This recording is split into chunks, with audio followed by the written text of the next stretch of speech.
Good morning बच्चों। तो मैं आप लोग को पिछले क्लास में पढ़ा रहा था, क्या पढ़ा रहा था, प्लांट्स से संबंधित टॉपिक पढ़ा रहा था। आज मैं पढ़ाने जा रहा हूँ आप लोग को ह्यूमन फिजियोलॉजी। देखते हैं तो ह्यूमन फिजियोलॉजी में जो पहला टॉपिक है वो है आपका ह्यूमन का डाइजेस्टिव सिस्टम।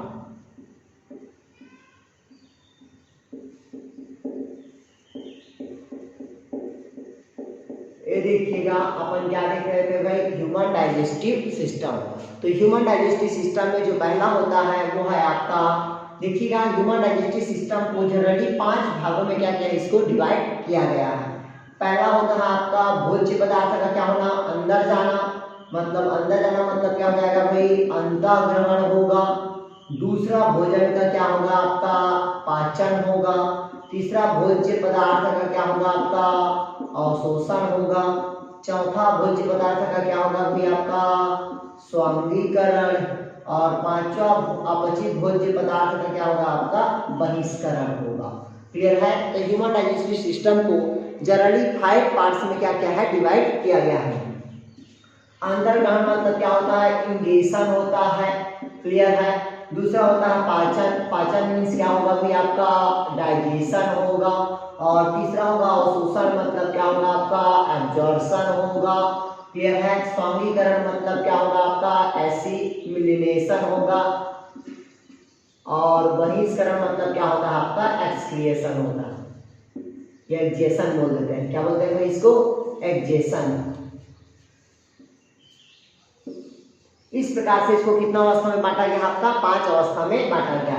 पहला इंगेशन, मतलब भोज्य पदार्थ को मुख गुहा के अंदर लेके जाना। मतलब क्या हुआ, अंतःग्रहण। जैसी मुख गुहा पे लेके जाए तो मुख गुहा से आप भोजन का क्या होना लगेगा, पाचन होगा। तो पाचन कहाँ होगा, आमाशय में होगा।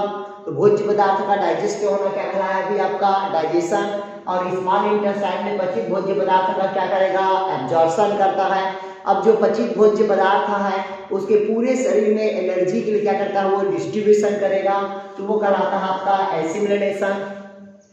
और जो अपचित भोज्य पदार्थ है उसको शरीर से बाहर निकालने की क्रिया क्या कहलाएगा आपका, बहिष्करण कहलाएगा।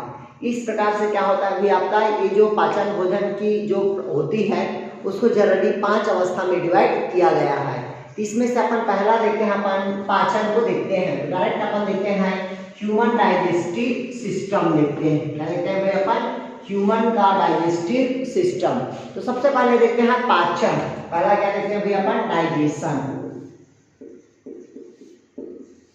इधर देखिएगा डाइजेशन। डाइजेशन मतलब क्या होता है भाई आपका, पाचन। तो पाचन वह क्रिया है जिसमें भोजन के रूप में जटिल कार्बनिक पदार्थ, चाहे वो क्या हो, जंतु उत्पाद हो या वनस्पति उत्पाद हो, उसको जो बड़े अणु होता है उसके छोटे छोटे अणु में क्या करना, तोड़ना ही क्या कहलाता है भाई आपका, पाचन कहलाता है। पाचन वह क्रिया है जिसमें जटिल कार्बनिक भोज्य पदार्थ को एंजाइम की उपस्थिति में सरल अणुओं में तोड़ने की क्रिया को क्या कहते हैं, अपन पाचन कहते हैं। क्लियर हुआ। तो हम जो भोजन के रूप में लेते हैं, या वो शर्करा ले सकते हैं, वो कार्बोहाइड्रेट ले सकते हैं, स्टार्च ले सकते हैं, ग्लूकोज ले सकते हैं, विटामिन, ये सभी क्या होता है आपका, लार्ज मॉलिक्यूल्स होता है। एंजाइम की उपस्थिति में इसको छोटे छोटे मॉलिक्यूल में क्या करते हैं, डिनोचरेटेड किया जाता है, तोड़ा जाता है। यही सब क्रिया क्या कहलाता है भाई आपका, पाचन कहलाता है। और जैसी डाइजेस्ट होता है तो आपको जो एनर्जी के रूप में प्राप्त होता है वो क्या प्राप्त होता है कि आपको ग्लाइकोजन प्राप्त होता है, जो मानव शरीर के लीवर पे क्या होता है आपका, संग्रहित होता है।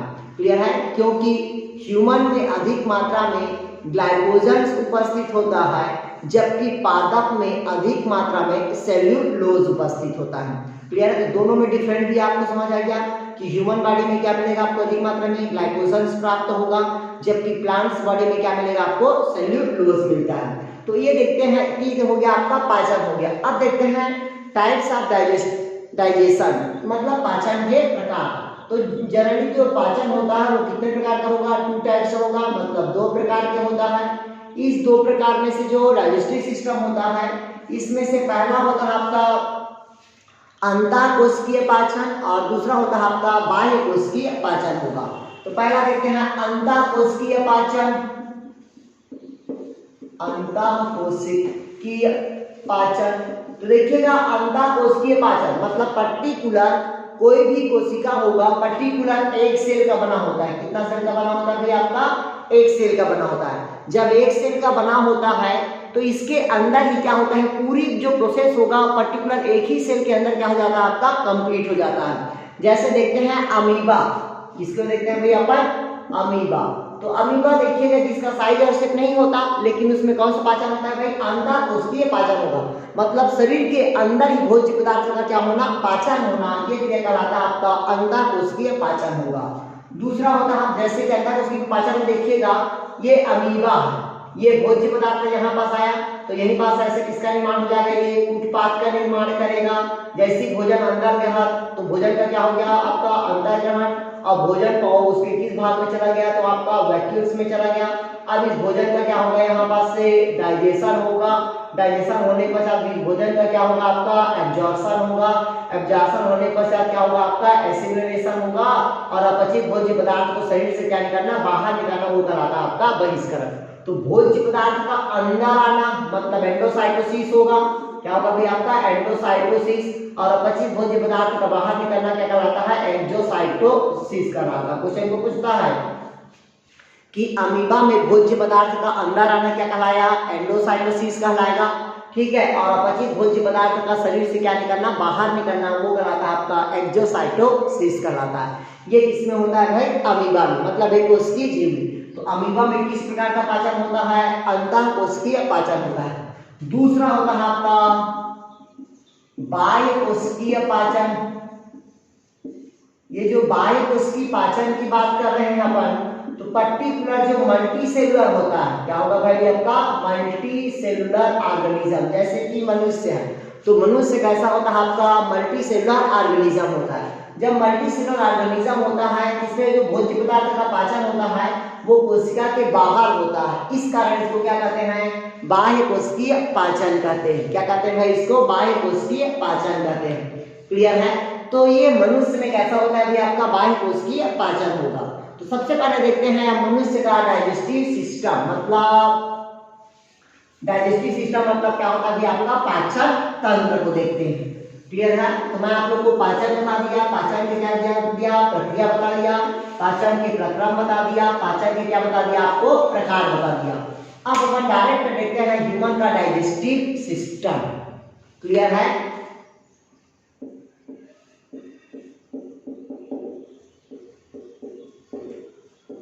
ये देखिएगा ये मनुष्य का क्या होता है भाई आपका पाचन तंत्र होता है। मनुष्य के पाचन तंत्र को जनरली दो भागों में बांटा गया है। पहला होता है आपका डाइजेस्टिव ऑर्गन, पहला कौन होगा भाई आपका डाइजेस्टिव ऑर्गन्स होगा। दूसरा होता है आपका डाइजेस्टिव ग्लैंड्स होता है, मतलब पहला होता है आपका पाचन अंग होगा, दूसरा होगा आपका पाचन ग्रंथि होगा। तो जो डाइजेस्टिव ऑर्गन होता है इसमें से आपका alimentary canal, alimentary canal, alimentary canal मतलब क्या होता है, आहार नाल होता है। तो ये जो आहार नाल को अलग अलग भागों में क्या किया गया है भाई आपका बांटा गया है। तो अलग अलग भागों में बांटा गया है। तो पहला क्या होगा भाई आपका माउथ, माउथ मतलब क्या होगा आपका मुख गुहा होगा, मुख गुहा का क्या होगा भाई आपका फेरिंक्स होगा, फेरिंक्स मतलब क्या होता है आपका ग्रसनी होगा, ग्रसनी के बाद क्या होगा आपका ओसोफेगस होगा, ओसोफेगस मतलब क्या होगा भाई आपका आहार नाल होगा, आहार नाल के बाद क्या होगा आपका स्टमक होगा, ठीक है। स्टमक के बाद आपका क्या होगा स्मॉल इंटेस्टाइन होगा, क्या होगा आपका स्मॉल इंटेस्टाइन होगा। अगला होगा आपका लार्ज इंटेस्टाइन होगा। क्लियर है? तो इस प्रकार के एलिमेंट्री केनाल को अलग अलग पार्ट्स में क्या किया गया है, डिवाइड किया गया है। इसमें से पहला माउथ, फिर फेरिंक्स होगा, फिर ओसोफेगस होगा, फिर स्टमक होगा, फिर स्मॉल इंटेस्टाइन होगा, फिर लार्ज इंटेस्टाइन होगा। तो ये कहलाता है आपका डाइजेस्टिव ऑर्गन्स हुआ। फिर अगला देखते हैं आपका डाइजेस्टिव ग्लैंड के अंतर्गत। तो इसके अंतर्गत पहला होगा आपका सलाइवा ग्लैंड्स होगा। क्या होगा भाई आपका सलाइवा ग्लैंड, क्यों? क्योंकि ग्लैंड को दो भागों में बांट दिया गया है। एक तो होता है आपका एक्सोक्राइन ग्लैंड्स और दूसरा होगा आपका एंडोक्राइन ग्लैंड्स होगा। तो एक्सोक्राइन में आपका कौन आएगा भाई आपका सलाइवा ग्लैंड्स आएगा, कौन आएगा आपका सलाइवा ग्लैंड। दूसरा कौन आएगा आपका लीवर आएगा, ठीक है। एंडोक्राइन ग्लैंड में आएगा आपका पैंक्रियास आएगा। कौन आएगा भैया? आपका पैंक्रियास आएगा। क्लियर है? ये सभी किसके अंतर्गत आ रहा है भी? आपका डाइजेस्टिव ग्लैंड्स के अंतर्गत आता है। मतलब पूरा पाचन तंत्र को कितना भागों में बांटा गया है? 2 भागों में बांटा गया है। पहला डाइजेस्टिव ऑर्गन्स, दूसरा होता है आपका डाइजेस्टिव ग्लैंड्स होता है। ठीक है, तो पहला होता है आपका डाइजेस्टिव ग्लैंड, मतलब क्या होगा आपका? एलिमेंट्री कैनाल होगा। दूसरा क्या होगा आपका? डाइजेस्टिव ग्लैंड्स होगा। तो जो डाइजेस्टिव ऑर्गन्स होगा उसमें कौन होगा आपका? एलिमेंट्री कैनाल्स होगा। क्लियर है? एलिमेंट्री कैनाल में आपका माउथ होगा, फेरिंक्स आएगा, ओसोफेगस आएगा, स्टमक आएगा, स्मॉल इंटेस्टाइन आएगा और लार्ज इंटेस्टाइन आएगा। ठीक है, जबकि डाइजेस्टिव ग्लैंड्स में कौन आएगा आपका? एक्सोक्राइन ग्लैंड्स आएगा, एंडोक्राइन आएगा, सलाइवा ग्लैंड्स आएगा, लीवर आएगा और कौन आएगा आपका? पैंक्रियास आता है। ये सभी किसके कहानी होंगे भी? आपका डाइजेस्टिव सिस्टम को। तो ये जो डाइजेस्टिव सिस्टम में जो पहला होता है वो है आपका डाइजेस्टिव ऑर्गन देखते हैं। तो डाइजेस्टिव ऑर्गन में पहला देखते हैं अपन एलिमेंट्री कैनाल देखते हैं। पहला क्या देखते हैं भाई? एलिमेंट्री कैनाल देखेंगे।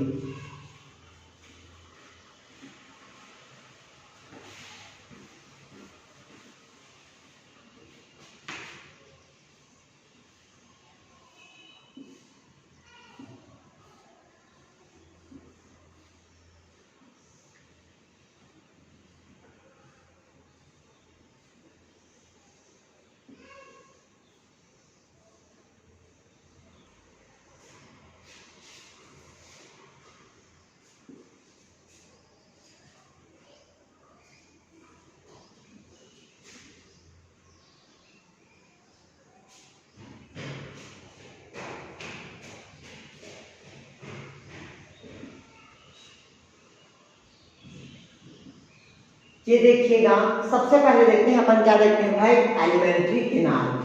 तो ये देखिएगा एलिमेंट्री कैनाल, जिसको कहते हैं अपन आहार नाल कहते हैं। तो ये जो आहार नाल होता है ये मुख गुहा से, मतलब माउथ से लेकर, कहां से लेके? माउथ से लेकर एनस तक के एक लॉन्गिट्यूडिनल या लंबी नलिका होती है, जिसे क्या कहते हैं? आहार नाल कहते हैं। मुख गुहा से लेकर कहां तक के? मल द्वार तक एक लॉन्गिट्यूडिनल ट्यूब होता है, जिसे क्या कहते हैं? एलिमेंट्री कैनाल कहते हैं, जिसकी लंबाई होता है 13.5 मीटर होता है। मतलब सबसे लंबी नली कौन होता है? आपका एलिमेंट्री कैनाल होता है।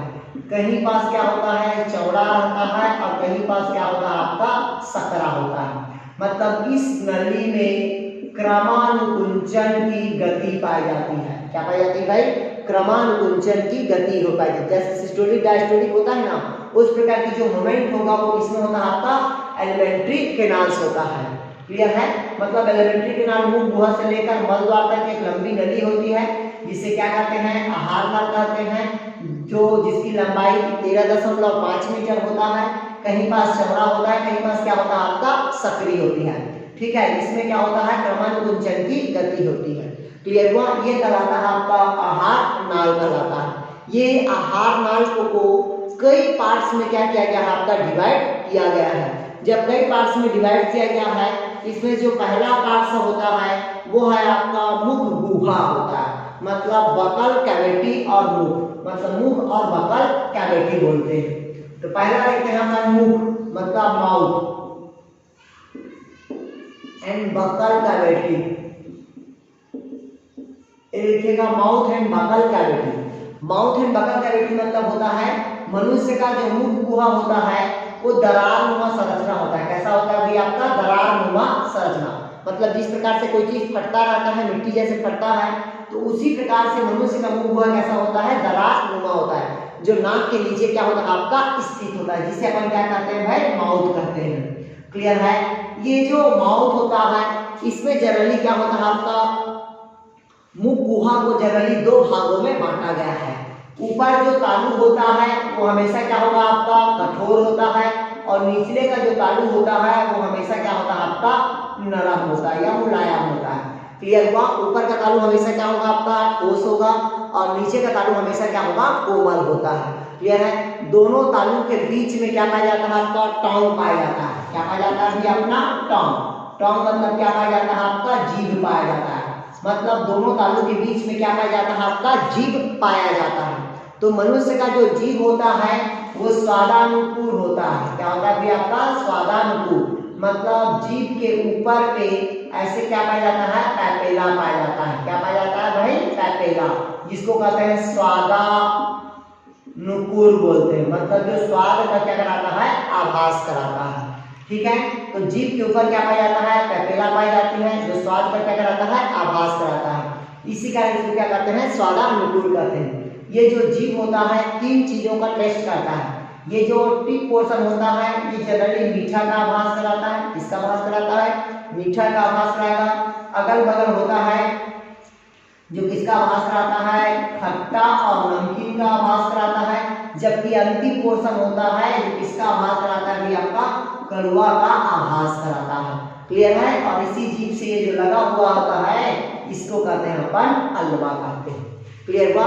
तो कहता है मुख गुहा के दोनों मतलब कोमल तालु और जो मजबूत तालु है दोनों के बीच में क्या पाया जाता है, टोंग पाई जाती है, जिसके ऊपर क्या होता है, अंगूर के गुच्छे के समान संरचना होता है, जिसे अपन पैपेला कहते हैं। यही पैपेला है जो स्वाद का क्या कराएगा, आभास कराएगा। मनुष्य के जीभ में 3 प्रकार के स्वाद का आभास होता है। टिप पोर्शन मीठा का आभास कराएगा, अगल बगल कराता है आपका खट्टा का और नमकीन का आभास कराता है, जबकि अंतिम पार्ट्स होता है जो किसका आभास कराता है, कड़वा का आभास कराता है। क्लियर हुआ यहाँ तक के। फिर देखते हैं, फिर टोंग के बाद देखते हैं कि मुख गुहा में क्या पाई जाती है, आपका दांत पाई जाती है। क्या पाया जाता है मुख गुहा में, दांत। अब इसी मुख गुहा में देखते हैं आपका टीथ। टीथ मतलब क्या होता है, आपका दांत। तो मनुष्य के जो वयस्क व्यक्ति है उसमें टोटल किसका दांत रहेगा, आपका 32 दांत रहेगा। ठीक है, जो बाल्यावस्था रहेगा, ठीक है, उसमें कितना होगा 28, और बच्चों में कितना दांत रहेगा भाई आपका 20 दांत होता है। मतलब वयस्क में 32 दांत, बाल्यावस्था में 28 दांत और बच्चों में कितना दांत होगा आपका 20 दांत होता है। क्लियर है। जैसे अगर हम दांत की बात करें तो मनुष्य में 4 प्रकार की क्या पाई जाती है, आपका दांत पाया जाता है। पहला होता है आपका इंसाइजर, दूसरा होता है आपका केनाइन होगा, तीसरा होगा आपका प्रीमोलर और चौथा होता है आपका मोलर बोलते हैं।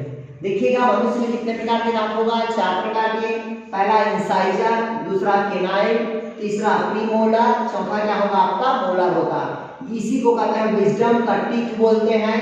ये जो विजडम का टीथ होता है ये हमारे शरीर का क्या होता है कि आपका वेस्टेंजियल आर्गन होता है, मतलब ये अवशेषी अंग होता है। इसका कोई काम नहीं होता मोलर दांत का, इसको क्या कहते हैं वेस्टेंजियल आर्गन कहते हैं, अवशेषी अंग कहते हैं। ये जो इंसाइजर होता है ये इसका काम होता है भोज्य पदार्थों को क्या करना भाई आपका काटने का कार्य करता है। कितने का काम करता है, काटने का कार्य करता है, जिसको क्या कहते हैं इंसाइजर। इसकी संख्या हमेशा क्या होता है आपका 2 होगा। किनाइन की संख्या, ये किनाइन का क्या काम होता है, फाड़ने का काम करता है, इसकी संख्या कितना होगा आपका 1 होगा। प्रीमोलर की संख्या का काम होता है आपका चबाने का काम करता है, जिसकी संख्या कितना होगा आपका 2। और मोलर का काम होता है पीसने का काम करता है, जिसकी संख्या होता है आपका 3 होता है। इंसाइजर काटने का काम करता है, केनाइन फाड़ने का काम करता है, प्रीमोलर चबाने का काम करता है और मोलर का क्या काम होता है पीसने का काम करता है। क्लियर हुआ। मनुष्य में कितने प्रकार का दांत होगा भाई, 4 प्रकार के दांत होता है। अब देखते हैं इसकी दंत सूत्र देखते हैं, क्या देखते हैं भाई इसके टीथ फार्मूला देखते हैं। तो जो फार्मूला कहता है आपका दंत सूत्र कहता यही है, अपर जा अपॉन लोअर जा बराबर इंसाइजर केनाइन प्रीमोलर और molar upon incisor canine premolar और मोलर मल्टीप्लाई किया जाएगा 2। इंसाइजर की संख्या कितना होती है 2, केनाइन की संख्या 1, प्रीमोलर की संख्या 2, मोलर की संख्या 3 होती है। तो 21 23 हुआ, मल्टीप्लाई किया जाएगा 2, 3 2 5 6 7 8 8 दूनी कितना होगा 16, और 8 में कितना होगा 16। तो वयस्क में कितना दांत हुआ भाई आपका 32 दांत हुआ। क्लियर हुआ। ये किसका फार्मूला हुआ आपका वयस्क हुआ। अगर यही बात हम देखते हैं किसका देखते हैं भाई अपन उसका देखते हैं बाल्यावस्था का, ये किसका दांत हुआ आपका वयस्क का दांत हुआ। अब अगर हम बाल्यावस्था का दांत का फार्मूला देखें, इंसाइजर 2 होता है, केनाइन 1 होगा, प्रीमोलर 2 होगा, मोलर कितना होगा आपका 2 होगा। तो तो 21 22 हुआ, मल्टीप्लाई के यहाँ जाएगा 2 2 2 4 6 7 7 दूनी 14 7 दूनी 14। तो ये जो 28 दांत होगा वो बाल्यावस्था में रहेगा। किसमें रहेगा भाई? आपका बाल्यावस्था में रहेगा। अगर हम बच्चों की बात करें तो बच्चों में क्या होगा भाई? आपका 20 दांत मिलेगा। इंसाइजर की संख्या कितना होगा भाई? आपका 2 होगा। किनाइन की संख्या क्या होगा? 1 होगा। प्रीमोलर की संख्या 0 होगा। मोलर की संख्या 2 होता है। तो 21 0 2 हो जाएगा। मल्टीप्लाई कितना हो जाएगा? 2 2 4 5 5 दूनी 10 5 दूनी 10। तो बच्चों में टोटल कितना दांत होगा भाई? आपका 20 दांत होता है। क्लियर हुआ? ये मनुष्य का क्या होता है भाई? आपका दांत होता है। अब हम देखते हैं दांत की संरचना देखते हैं। किसकी संरचना देखते हैं भाई? दांत की संरचना देखते हैं अपन। Structure of teeth. स्ट्रक्चर आप क्या देखते हैं भाई? अपन टीथ देखते हैं, मतलब मनुष्य का दांत देखते हैं। जब मनुष्य की दांत की बात करते हैं तो इस प्रकार का मनुष्य का क्या होता है भाई? आपका टीथ पाया जाता है, दांत पाया जाता है। क्लियर हुआ? तो ये जो मनुष्य का दांत होता है जो बाहर होता है वो कहलाता है आपका इनेमल कहलाता है। क्या कहलाता? इनेमल। फिर ये कहलाता है आपका डेंड्राइट कहलाता है। ये कहलाता है आपका पल्प कहलाएगा। ये कहलाता है आपका ब्लड कैपिलरीज कहलाता है। ठीक है, ये कहलाता है जार कहलाता है। देखिएगा मनुष्य के दांत को जनरली 3 भागों में बांटा गया है। अग्र भाग होगा, मध्य भाग होगा और कौन सा भाग होता है? आपका पश्च भाग होता है। तो दांत का सबसे जो मजबूत पार्ट्स होता है वो कौन होता है? आपका इनेमल होता है। कौन होगा भाई? आपका इनेमल। तो मजबूत पार्ट्स कौन होगा भाई? आपका इनेमल हुआ। सबसे चमकीला पार्ट्स कौन होगा? आपका इनेमल्स होगा। उसके निचले वाले भाग क्या कहलाएगा? डेंटाइन कहलाता है, जो फास्फेट का बना होता है, कैल्शियम फास्फेट का। ठीक है, इस कारण जो दांत के डॉक्टर होते हैं उसे क्या कहते हैं? अपन डेंटिस्ट कहते हैं। इसके नीचे क्या बना रहता है? आपका पल्प बना रहता है। ये जो बिछा रहता है वो कहलाता है आपका ब्लड कैपिलरीज का क्या बिछा रहता है? आपका जाल बिछा होता है। ठीक है, इसमें क्या होता है? होल्डिंग टीथ होता है और सॉकेट उपस्थित होता है। क्लियर हुआ? तो ये मनुष्य का क्या हो गया भाई? आपका टीथ हो गया। इसके साथ साथ इसमें पूरे नर्व फाइबर रहता है। क्या रहता है? आपका नर्व फाइबर रहता है। इसी नर्व फाइबर में अगर ब्लड चला जाता मतलब वाटर चला जाता है तभी हमारे दांत में क्या होता है? आपका टिनकिनापन आता है। क्लियर हुआ? तो ये मनुष्य का क्या हो गया भाई? आपका दांत हो गया। फिर इसके बाद देखते हैं इसी मनुष्य से दांत के बाद देखते हैं जीभ भी देख लिए। अब देखते हैं इसी के पास क्या रहता है? आपका टॉन्सिल होता है। क्या पाया जाता है भाई? आपका टॉन्सिल। तो टॉन्सिल पता है कि इस एरिया पे क्या पाया जाता है भाई? आपका टॉन्सिल पाया जाता है, जो यहाँ पास रहता है आपका टॉन्सिल। तो इसका भी बात करते हैं अपन टॉन्सिल का। ठीक है,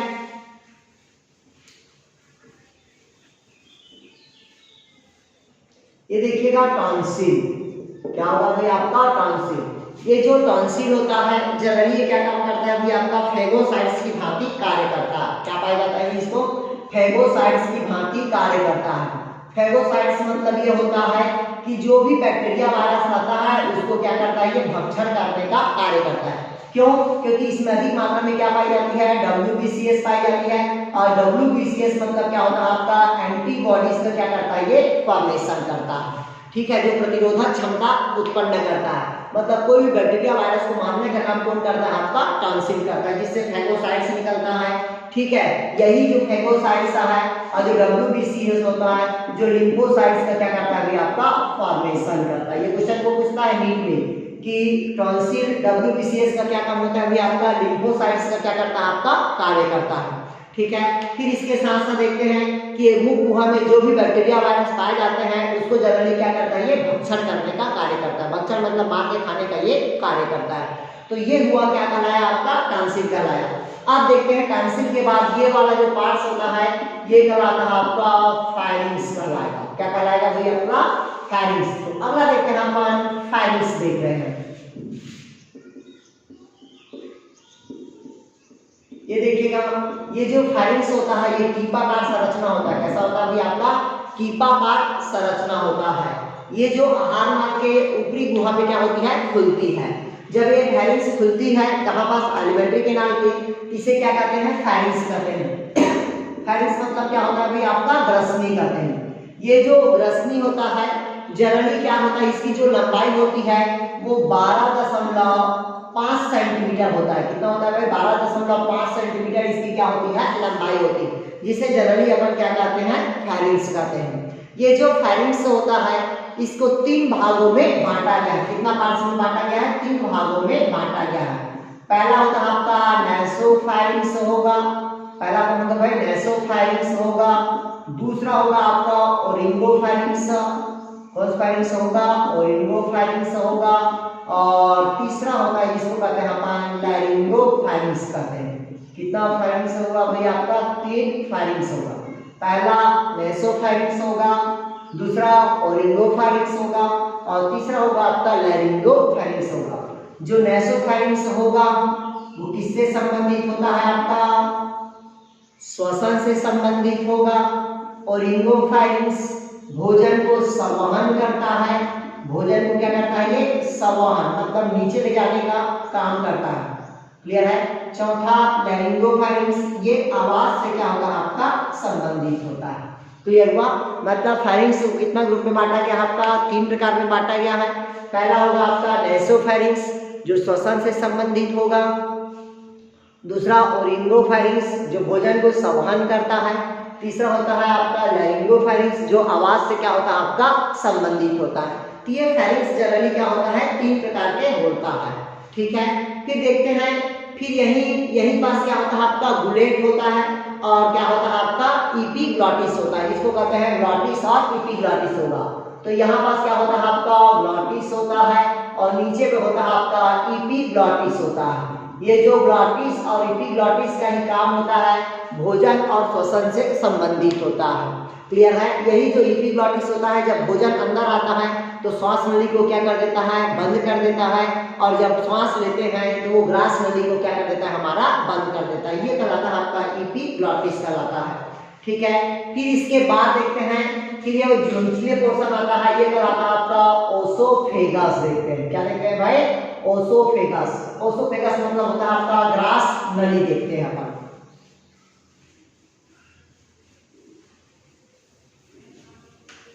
अगला देखते हैं यहाँ पर ओसोफेगस। ओसोफेगस मतलब होता है ग्रास नली होता है। तो मनुष्य का क्या होता है?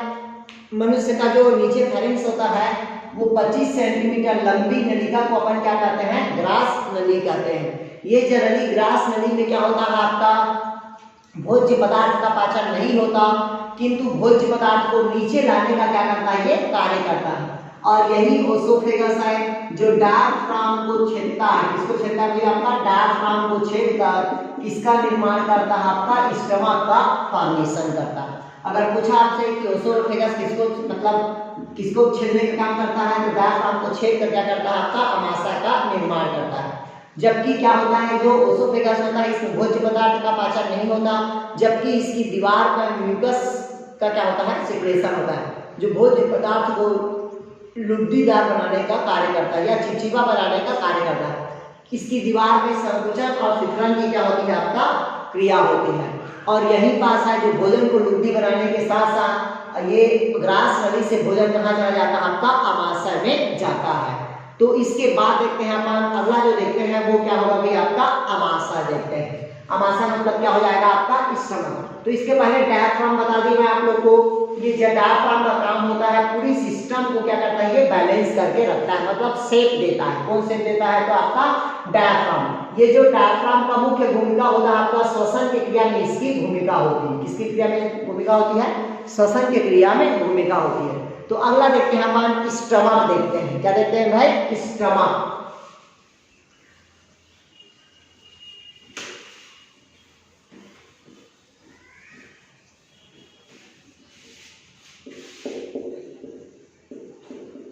ये देखिएगा स्टमक। तो मनुष्य का जो स्टमक होगा वो देखिए इस प्रकार के है, मतलब किस शेप में है? तो आपका जेट शब्द में है।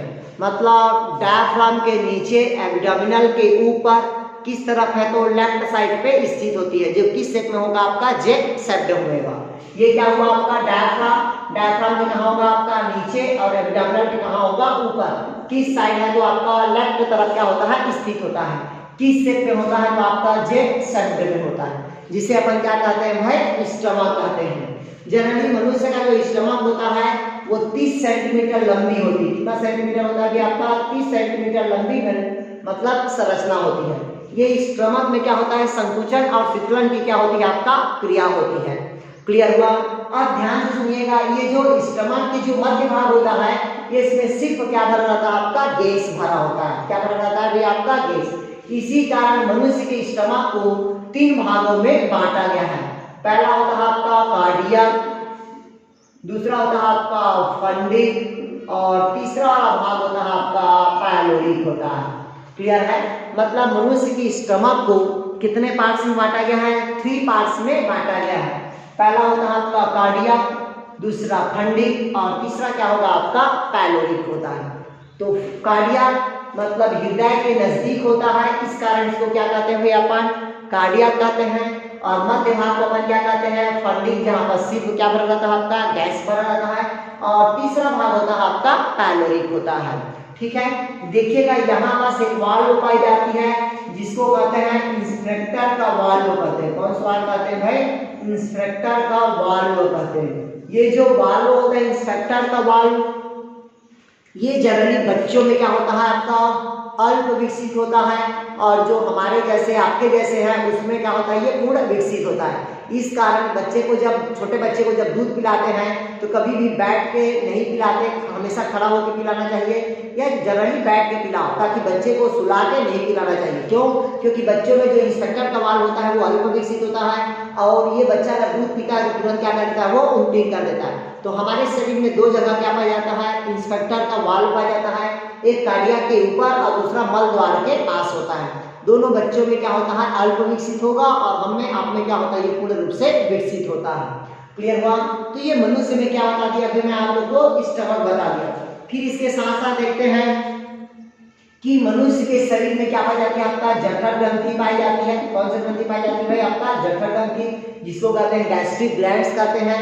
जो जठर ग्रंथि क्या होता है, जठर रस का आपका सिक्रेशन करता है। मतलब किसका सिक्रेशन करेगा भाई, आपका गैस्ट्रिक जूस का सिक्रेशन करता है। मनुष्य में एक दिन में कम से कम 3 से 4 लीटर क्या होता है, जठर रस का सिक्रेशन होता है। इसलिए जनरली कहते हैं कि स्टमक मतलब खाली नहीं होना चाहिए, मतलब उसमें हमेशा 2 घंटा 3 घंटा में क्या होना चाहिए, कुछ न कुछ खाते रहना चाहिए। ठीक है, क्यों? क्योंकि उसमें हमेशा दिन रात क्या निकलता है, आपका गैस्ट्रिक जूस का सिक्रेशन होते रहता है। अगर हम खाना नहीं खाएंगे तो हमारी उस दीवार को क्या कर देगा, वो पतली कर देगा, और हमको क्या हो जाएगा, गैस का प्रॉब्लम हो जाएगा।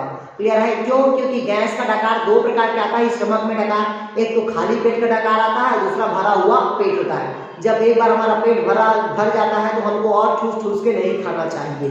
क्लियर है? तो हमको हमारा स्टमक क्या होता है, मतलब उसमें कुछ गैप होना चाहिए, ताकि कितना गैप होना चाहिए ताकि ये सब में क्या हो सके, वो मूवमेंट कर सके।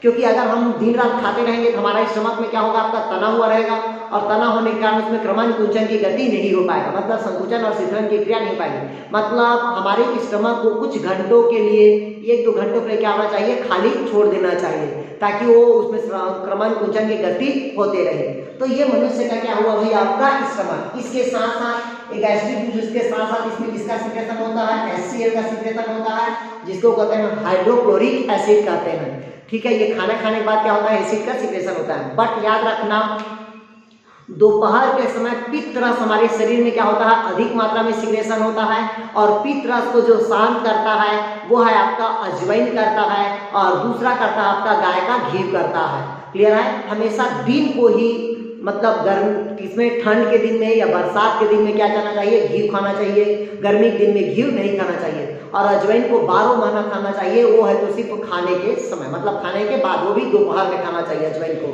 ठीक है, इसीलिए हमारी घर की माता रानी होती है जो दोपहर की सब्जी बनाती है, उसमें क्या डालती है, आपका अजवाइन डालती है। क्योंकि दुनिया में सिर्फ यही एक अजवाइन है जो सिर्फ पित्त रस को क्या करता है, आपका कम करता है। क्लियर हुआ? तो इसके साथ साथ क्या बताया मैं आपको, गैस्ट्रिक जूस का सिक्रेशन होता है, HCl का, और यही हमारे बॉडी का क्या होता है, जो आपका स्टमक होता है, जहाँ पास क्या होता है, आपका प्रोटीन का पाचन होता है। क्लियर हुआ? तो डाइजेस्टिव सिस्टम में मैं आप लोगों को उसको पढ़ाऊंगा। ठीक है, ये हो गया हमारा क्या हुआ भाई, स्टमक हो गया। अब देखते हैं स्टमक के साथ साथ क्या होता है भाई अपन।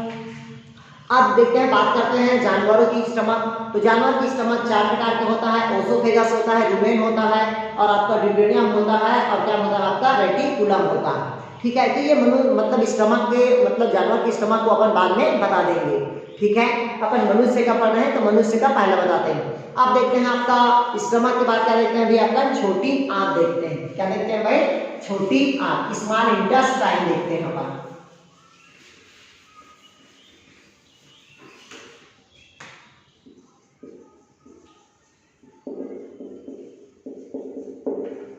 ये देखिएगा स्मॉल इंटेस्टाइन,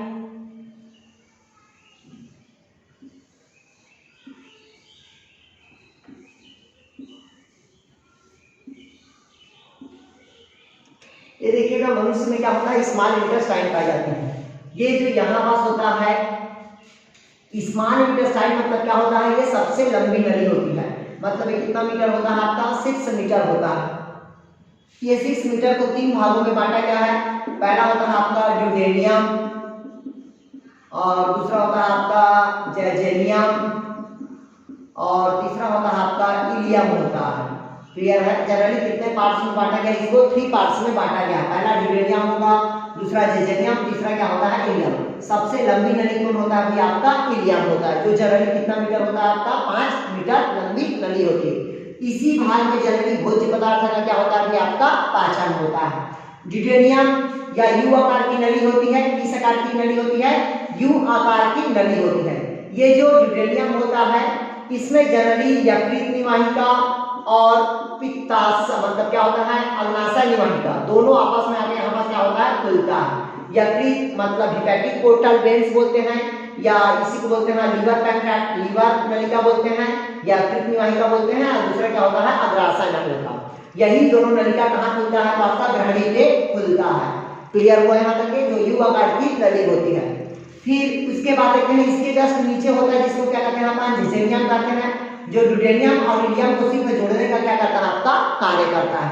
अगला होता है आपका इलियम। तो जनरली भोज्य पदार्थ का जो पाचन होता है वो कहाँ होता है, आपका इलियम में होता है।